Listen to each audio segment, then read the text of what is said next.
Welcome back to another podcast of Heal Without Harm.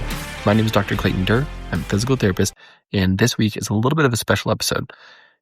For some of you, it may be a little bit too nitty-gritty. For some of you, you may really enjoy it. It's actually a little bit of an excerpt of our lecture that we did at Wichita State University, Doctor of Physical Therapy program.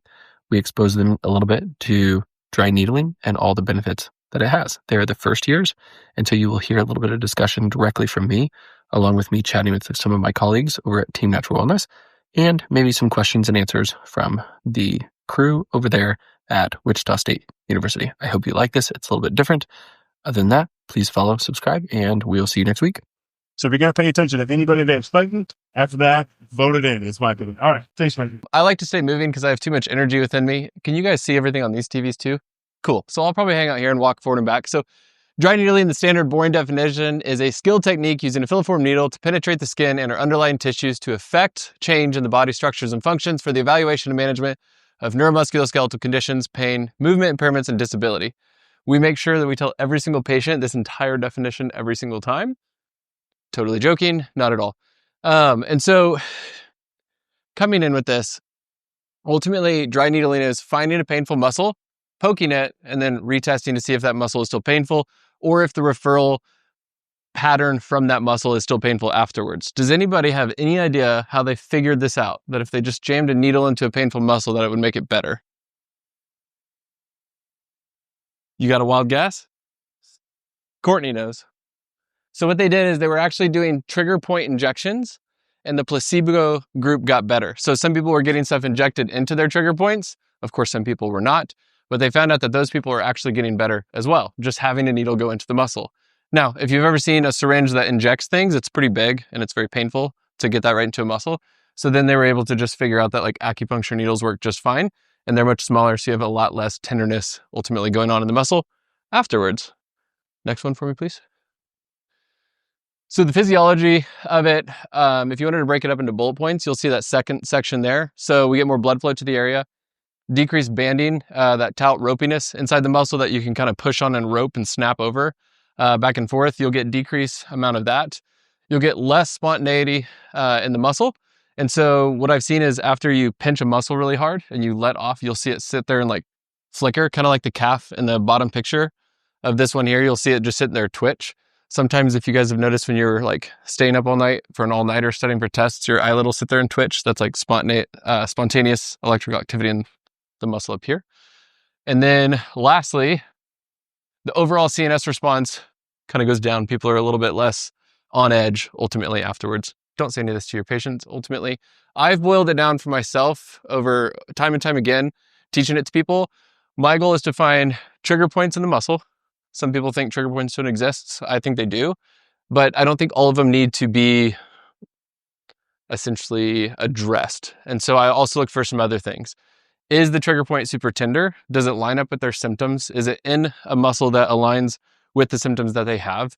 And when I poke on it, is there a like tender bout of tissue? If it meets 2 or 3 of these criteria, I'm going to go after it with a needle.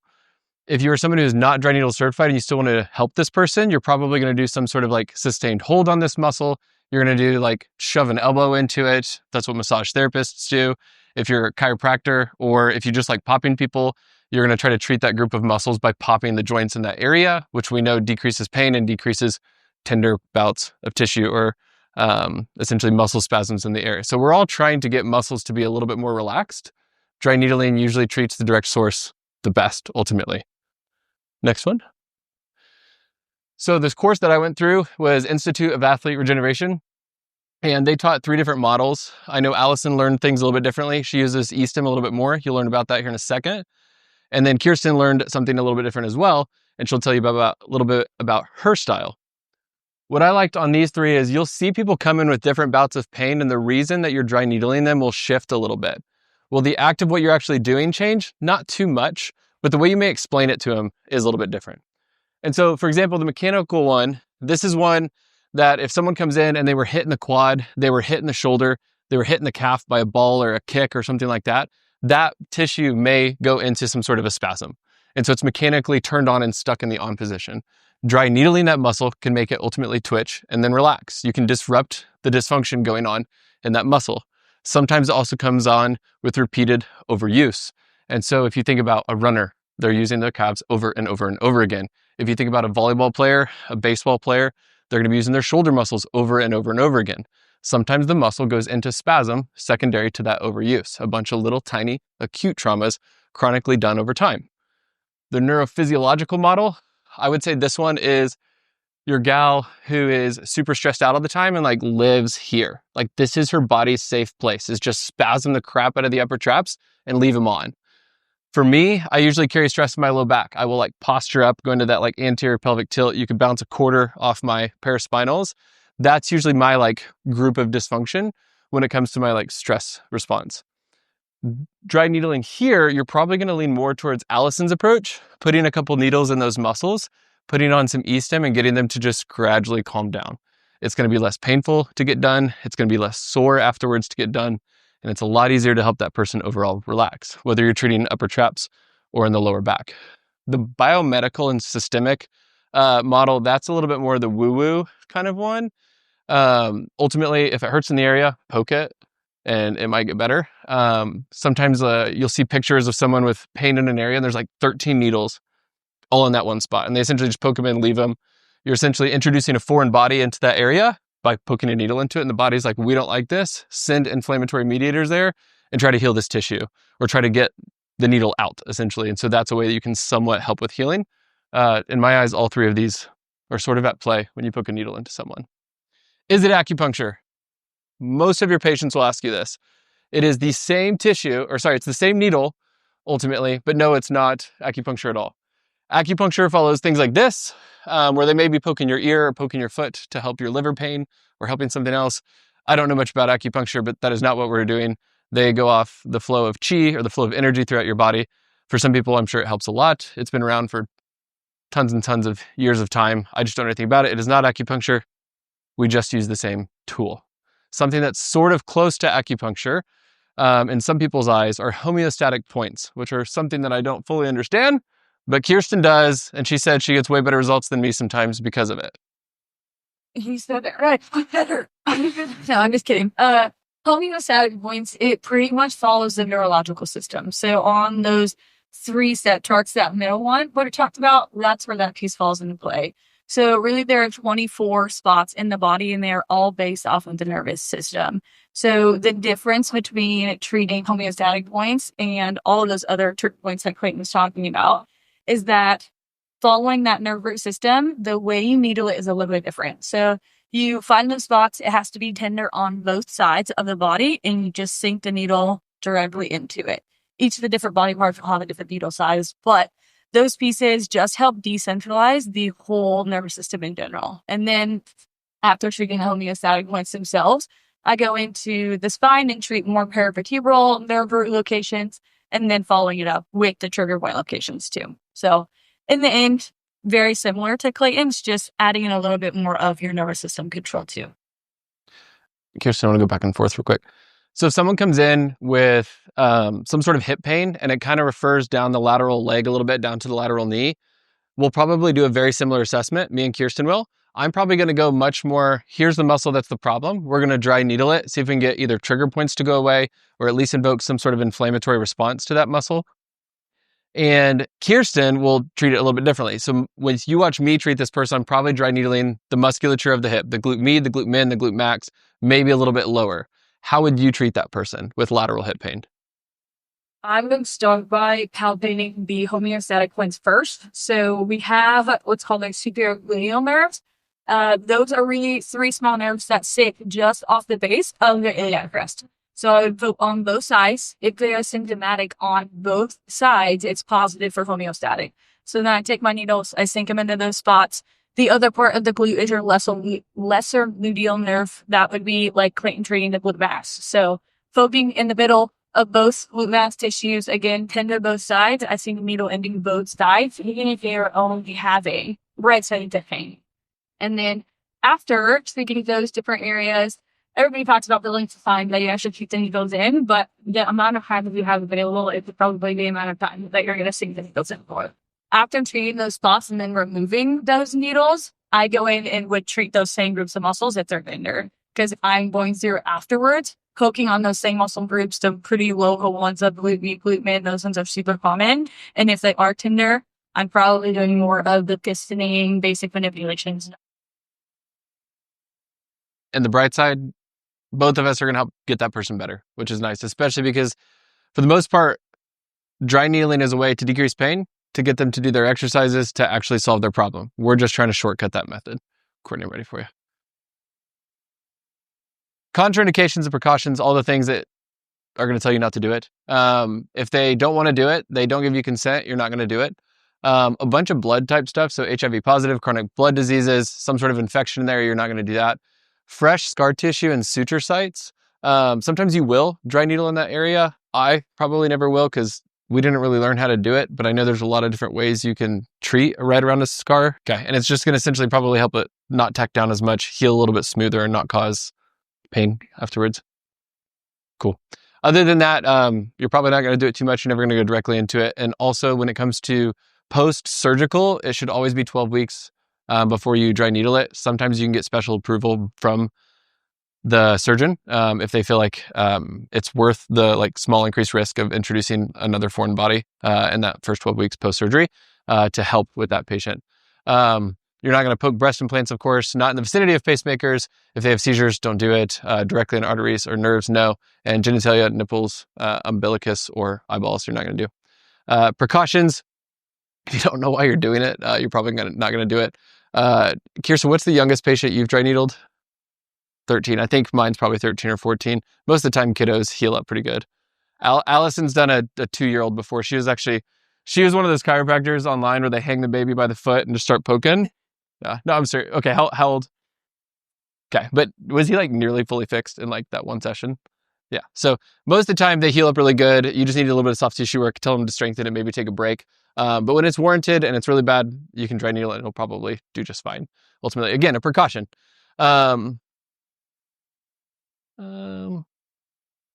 Yeah, that'll cover the rest of that. And then pregnancy, of course, first trimester, you're probably not going to touch them at all. And then if you're second or third trimester, it's probably going to be a ways away. So make wise decisions. Ultimately, they're just precautions, though. You can continue on. Okay, so side effects. Here's a little bit of categorization on how often they happen. Pretty much everybody's going to be tender afterwards.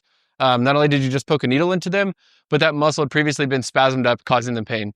Usually, however painful they're walking in is how painful it's going to be to get needled and how sore they'll be afterwards. And so they're usually always going to be sore right after. A little fatigue because that muscle has been contracted for a while and it now has permission to rest. And so it's going to be a little bit tired. Rarely do we get bruising. I would say in my own anecdotal evidence, probably 1 in every 20, 30 sticks, I get a tiny little drop of blood on the skin. And usually that creates a little bleeding underneath the skin, which looks like a pimple and then leaves a bruise. Again, not very common at all. I've actually never had anybody in this next category get faint or dizzy or anything like that. One of my friends had a patient full go vasovagal on him and throw up afterwards and just send them into a full-blown nervous system thing. I had a patient one time and she came up to dad, I think she was 18 or 19, and we needled her and everything went fine. And I stepped out of the room, I think, to wash my hands or do something. I came back and she was laying on her side and dad was there and he's like, "Hey, I'm surprised she even let you needle her. She hates needles." That would have been great to know ahead of time. But so yes, sometimes people will have that kind of sensation as well too. Did you have something similar? My mom was the first person to pass out on me, so. It's the right person. He was already laying on his stomach, so it was great. But he started getting really lightheaded, and then he stopped talking. And then he just, put an ice pack on his neck, kind of flipped him around, tossed his legs up, and he came to. I would say generally what I've observed is people who have those types of responses are the people who are unsure if they want to do it in the first place. They're very scared of it. My wife was giving blood while she was pregnant to get it tested, and she straight up threw up, passed out, came to later on because she hates needles. So usually there's some signs that this person may have that type of response. But then you weigh, is it worth those potential risks to get to the pain-free outcome afterwards? And most of the time people will be like, yeah, let's go for it. I'm trying to get this pain gone. A stuck or a bent needle. I have had a gal's needle or a gal's quad when it spasmed, bent my needle a full 90 degrees. She was a high school sprinter. She had really strong quads.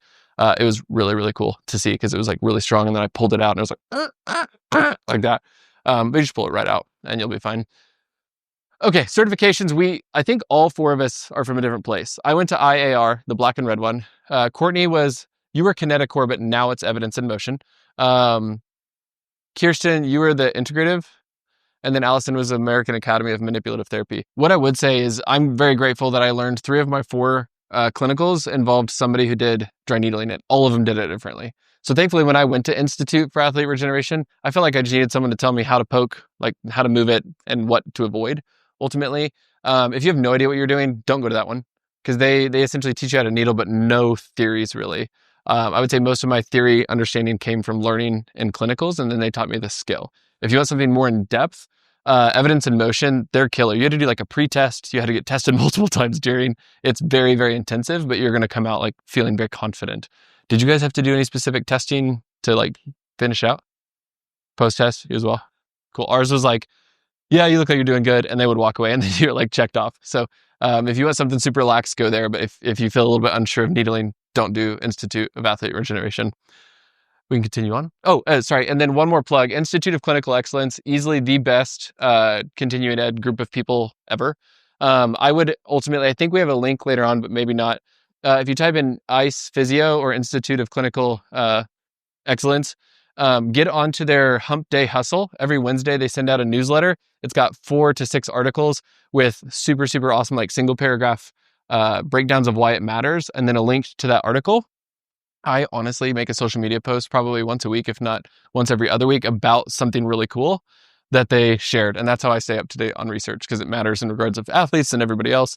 It's everything from runners to pelvic floor to everything. And so I would highly recommend you get on that. Now I'm ready. Conditions that I work best on. If somebody hurts, we can probably dry needle it. I'll just encapsulate it from there, start to finish. Lumbar paraspinals, it works really good on. I don't treat them too terribly much, but I know Allison will in particular, and she'll usually do it with the e-stim because the lumbar paraspinals are very, very reactive, kind of like the upper trap. Sometimes you're going to have an increased amount of like tenderness with it, and so that's why the e-stim may be good right out the gate when that patient comes to you, visit 1, and things are really tender. The muscles that you'll pretty much always hit on anybody, even if it's elbow pain, knee pain, or ankle, is probably going to be glutes for the lower body. And then for the arms, you're going to hit rotator cuff almost every single time. I've observed that when it comes to stability, it starts proximally and goes down. If you have issues distally, hands and feet, you probably have a stability issue up high. If you have issues up higher, think hips and shoulders, there's a chance you have a mobility issue down low. So if you have really pinchy hips when you squat, I'm going off on a rabbit trail here, but if you have pinchy hips when you squat, you probably have crappy ankle mobility leading to an over demand on the hips. If you have crappy wrist mobility and you're trying to do a front squat, it may be causing problems up the chain ultimately. Going back up to the things we treat. Essentially glutes and then head and neck. Upper traps are huge because they'll be the good friend that works too hard for everybody else, and so they take it all on. Cervicogenic headaches, you'll hit suboccipitals. Infraspinatus is the glutes of the shoulder. You'll hit that on pretty much every shoulder pain patient. I promise you, it'll be tender. If you treat it, they'll be a little bit better. And then down to the arms and shoulders, again, rotator cuff, and then bicep tendonitis, and then medial lateral elbow for hands and wrist things. So who here thinks posture is the reason everybody's in pain? Who thinks the amount of time you sit in a position matters more than what position you sit in? Cool, that's what I agree with. So a weird connection that I give people, imagine like a piece of plastic, like a bridge between 2 countertops. If you come in and you bend that thing up and down all day, every day, and then you stop, would you anticipate that the plastic will look the same? It's going to go right back to where it was. But if you take that plastic and you hang a 10-pound weight and you come back in 6 hours, you take the weight off. Is the plastic going to go back where it was, or do you think it's going to be kind of like drooped down? It's probably going to be hanging down. Have you guys learned low load, long duration yet? No? So that's a technique you guys, I think, will learn in like how to stretch. We learned it from Rob. It was like, if you want to fix GERD, which is like the shoulder issue, it's like load, long duration. Like just hold their arm back for like 5 minutes and eventually it'll be better. That's essentially what people are doing though, when they sit in a bad posture. So when you're playing video games for 4 hours, it's like, you're not made to be here. And because you're so engrossed in the video game, you're not paying attention to these signals of your like shoulders bothering you. It's not this is bad, it's this for 4 hours is bad. And so if you just stay fidgety, like I see you're sitting with your legs crossed, right? Like that's fantastic. Some people are slumped over. Some people are leaned back. This just got one leg up. Like that's what you do. Just stay fidgety. And it'll matter some that you're sitting for a long period of time, but you'll have less pain staying fidgety and staying shifty than the person that can sit in perfect posture for the next 4 hours. So posture matters, but it's more of how long you're there ultimately. Who thinks that everybody just needs to stretch more? Oh man. I'm glad most of you guys aren't raising your hand. In general, I think most people don't have a stretch problem. They have a strength problem, but they try to stretch their way out of it.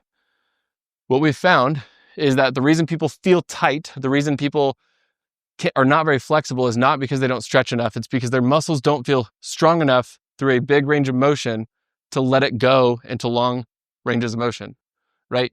The reason that we can bend over and palm the floor is not because I stretch all the time. I don't remember the last time I stretched my hamstrings. But when I do RDLs, I go as far down as I possibly can. When I do squats, I go ass to grass. Now, the phrase that I came up with is an untrained dog gets a very short leash. If you get a puppy or a 6-month-old dog, you're going to keep it on a short leash. You don't know if that dog's going to bite somebody. You don't know if it's going to run away. It's very untrained. If you want that dog to be comfortable getting a longer leash, you're going to train it. You're not going to say, hey, dog, just keep yanking on this thing and one day I'll let you have more, right? And so if you just keep stretching it, you're probably not going to get anywhere. And I know I'm right for the most part because of a lot of people who say, I stretch every day and I have for 4 weeks. And I say, how's your pain? They're like, it's the same. Cool. So I think we can rule that out. It's not really working. Questions on stretching? Cool. Courtney. Is Stretch Lab an effective place to solve all your pain problems, Dan? Should we go to Stretch Lab and get stretched out? Yes? Is Stretch Lab then a really good place to go fix all of our pain problems? I would argue no. Is Stretch Lab even still open or did they close and another stretch place opened? Unsure. Okay. I know Restore tried to do a stretch thing and that also fell through because passive stretching isn't necessarily going to be helpful. Can it be helpful in addition to other things? If you want to become a dancer and you want to be able to like toe over your head, you're probably gonna have to do some stretching. But the average person is weak more than they are tight, or they are tight literally because they are weak. So I'd encourage you to dry needle those tight muscles and then strengthen them through a very big range of motion. Okay, so general thought process on dry needling. I use an app called Trigger Points. It came from these 2 books, Myofascial Pain and Dysfunction. Ultimately, these guys think that everybody's pain comes down to trigger points. I think they've got a pretty good idea of what they're doing, but I don't think it truly explains everything. On the app, I think it was like $5 to download. If it was very easy to AirPlay it, I would bring it up onto the screen. But you can essentially scroll through the app, pick a muscle, and it'll tell you if there's a trigger point in this one spot, they're probably gonna have pain in these other spots. So on the picture that you see up here, the leg all the way to the left, that is the mapping of the glute minimus. And so if the glute minimus is struggling to keep up and it's having dysfunction, you're probably going to have pain where all that red is. So this person walks in and they're like, dude, I got scatia. And you're like, what the hell is scatia? And they're like, my brother had scatia. I got it. I think it's the problem. And I'm like, are you saying sciatica? And they're like, yeah, that's what I got. And then you start doing some testing. You're like, this has nothing to do with your nerve. Every time you step on that one leg and you're asking the glute min to stabilize your leg, all your pain comes on. This is a muscle dysfunction. And they're like, oh, so you're saying it's not a nerve issue?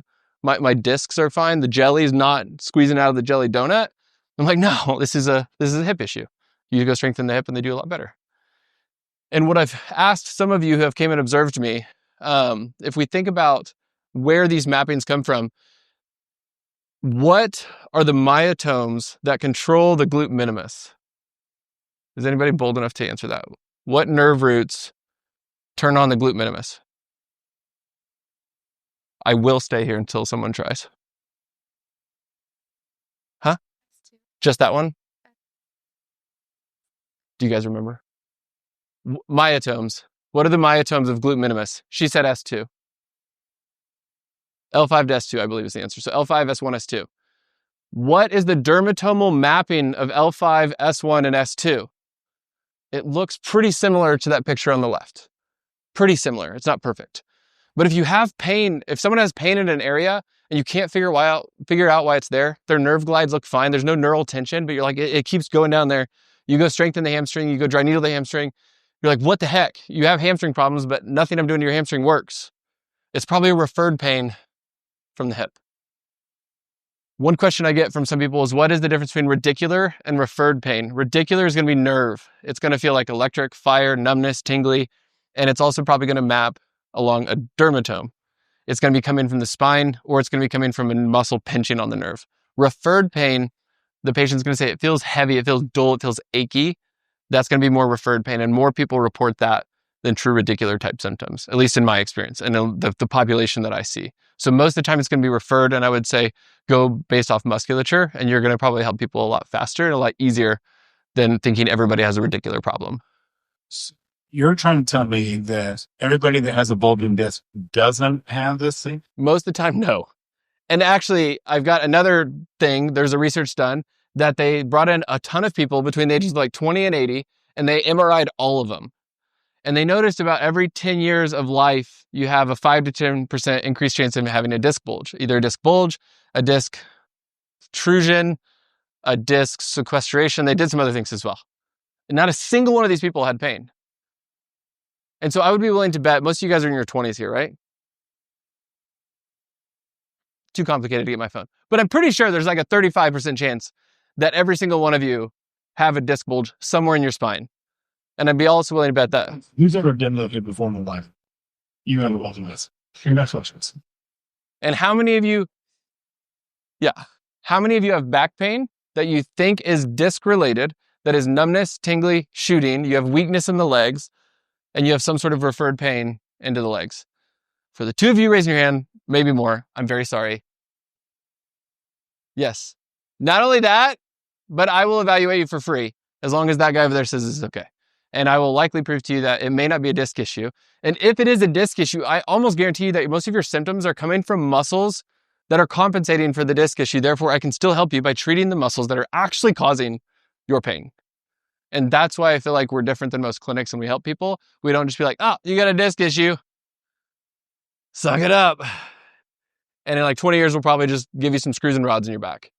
You know, I mean, that's what most people get, right? It's like, just keep doing injections every 6 months, and eventually you'll just get surgery. It's like, no.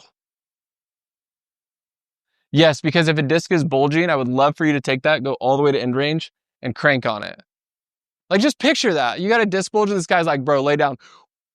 Right? Or like AI now, it's like, all right, take a deep breath. Have you guys seen that? The dude just like yokes the old lady into the wall. Her head gets stuck. No, I would not recommend going to the chiropractor repeatedly, to answer the question.